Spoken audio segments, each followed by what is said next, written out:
Muy bien, vamos a meternos de lleno en el corazón de la IA. Hoy vamos a ir mucho más allá de simplemente darle instrucciones.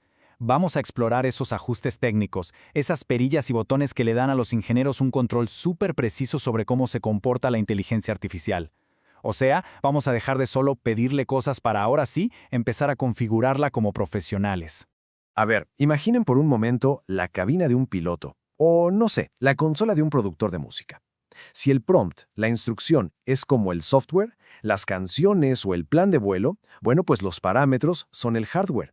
Son todos esos diales que ajustan hasta el más mínimo detalle de cómo se ejecuta ese software. Es, en pocas palabras, tener el control total.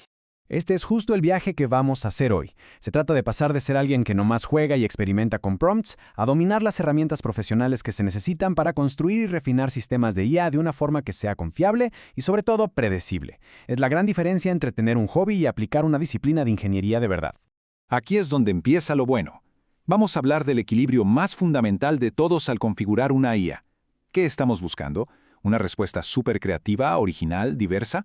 ¿O necesitamos una respuesta que sea determinista, precisa y basada en hechos duros? Este es, sin duda, el primer ajuste que cualquier ingeniero de IA tiene que dominar sí o sí.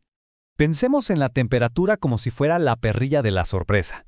Si la ponemos en un valor bajo, el modelo se vuelve súper conservador. Siempre va a elegir la palabra más obvia, la más probable. Pero si le subimos a la temperatura, ¡boom!, le damos chance a que entren palabras menos comunes, lo que mete más aleatoriedad y, por lo tanto, más creatividad al asunto. Y aquí lo podemos ver súper claro en la práctica. Para una tarea muy técnica como explicar un pedazo de código o responder una pregunta con datos concretos, lo que queremos es una temperatura baja, casi cero. Pero por otro lado, si lo que se busca es escribir un poema o generar ideas para un nuevo negocio, pues una temperatura alta nos va a dar resultados mucho más originales e inesperados. Como vemos, la elección depende totalmente de lo que se quiera lograr. Ahora, el tope es otra forma de controlar esta aleatoriedad. Piénsenlo como si fuera el cadenero de un antro súper exclusivo. Si ponemos un tope de 0.9, el modelo solo va a considerar las palabras más probables hasta que juntas sumen un 90% de probabilidad. Todas las demás opciones, las más raras, las más locas, se quedan fuera. Esto ayuda a evitar respuestas que de plano no tengan sentido. Y un consejo clave de los que saben, generalmente es mejor moverle o a la temperatura o al tope, pero no a los dos al mismo tiempo para no volver loco al modelo. Ahora, lo que es realmente útil de esta tabla es ver cómo todas estas ideas se aplican en el mundo real. Para escritura creativa, fíjense, temperatura y tope altos para máxima originalidad. Para explicar código, la temperatura es bajísima, casi nula, para asegurar que sea preciso. Y para hacer un resumen, se busca un punto medio, que sea coherente, claro, pero que tampoco se sienta súper robótico y repetitivo. Seguro a muchos nos ha pasado. La IA se atora y empieza a repetirse una y otra vez, como disco rayado. Bueno, pues justo para eso existen las penalizaciones. Son como un pequeño editor interno que le da un zape al modelo y le dice, oye, eso ya lo dijiste, cambia de tema. Y ojo, aquí hay una diferencia súper importante. La penalización de frecuencia castiga que se use la misma palabra, muchas veces. En cambio, la penalización de presencia es más sutil, castiga que se vuelva a introducir un concepto o un token que ya apareció antes, forzando al modelo a explorar temas nuevos. Podríamos decir que una se enfoca en las palabras y la otra en las ideas. Entonces, el punto clave aquí es que estos controles, aunque parecen ajustes menores, son increíblemente poderosos. Con valores que normalmente van de 0 a 2, podemos refinar el estilo y el ritmo del lenguaje de la IA. Esto es perfecto para chatbots que necesitan sonar siempre frescos o para herramientas de brainstorming que no pueden darse el lujo de estancarse. Muy bien, agárrense porque ahora vamos a dar un salto enorme.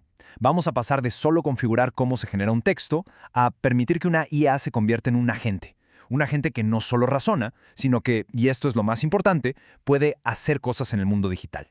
React, que viene de Reason and Act, o sea, razonar y actuar, es la pieza clave para esto. Es lo que permite que un modelo de lenguaje grande, un LLM, se salga de su cajita de solo texto. Con React, el modelo puede, por ejemplo, buscar algo en Internet, usar una calculadora o hasta consultar una base de datos. Y este es el ciclo que lo hace posible. Es un proceso de 3 pasos súper elegante. Primero, el modelo piensa y arma un plan. Luego, ejecuta una acción, como llamar a una API de búsqueda. Y finalmente, observa el resultado de esa acción y lo usa para su siguiente ciclo de pensamiento. Es este bucle constante lo que le permite resolver problemas complejos que requieren varios pasos. Ok, ya ajustamos los parámetros, ya le dimos a la IA la capacidad de actuar, pero La pregunta del millón es, ¿cómo sabemos si todo esto sirvió de algo? Ahora llegamos a la parte más crucial de todo el proceso de ingeniería. Tener la certeza de que nuestros cambios de verdad son mejoras. Esta es la pregunta que de verdad separa a los aficionados de los profesionales. No se trata de sentir que la respuesta es mejor o de que a mí me gusta más. No, se necesita un enfoque científico, basado en datos duros y objetivos, para poder optimizar un prompt de manera sistemática. Y esto es fundamental que quede claro. El desarrollo profesional de IA se basa en pruebas rigurosas, no en corazonadas ni en adivinanzas. Hay que medir, hay que comparar, y al final hay que decidir basándose en la evidencia. Y para medir, usamos métricas clave. La precisión, que nos dice si la respuesta es correcta. La fidelidad, que mide si se está pegando a la información que le dimos. La latencia, que es súper importante para la experiencia del usuario, claro. Y el costo en tokens, que al final del día determina si nuestra aplicación es económicamente viable o no.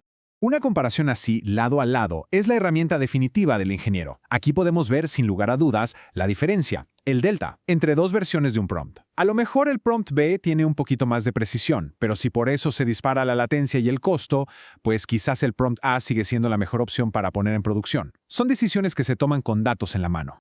Esta cita me parece que lo resume todo a la perfección. El arte está en la creatividad, en la intuición para comunicarnos con la IA. Pero la ciencia está en el ajuste sistemático, en la medición y en la evaluación rigurosa que acabamos de ver. Y la verdad es que se necesitan las dos. Y con esta idea cerramos. La creación de prompts ya maduró. Ya no es suficiente con escribir una pregunta ingeniosa. Hoy exige un enfoque profesional, metódico y sobre todo basado en datos. La gran pregunta es si las herramientas y los procesos que se están usando hoy en día ya están a la altura de esta nueva realidad.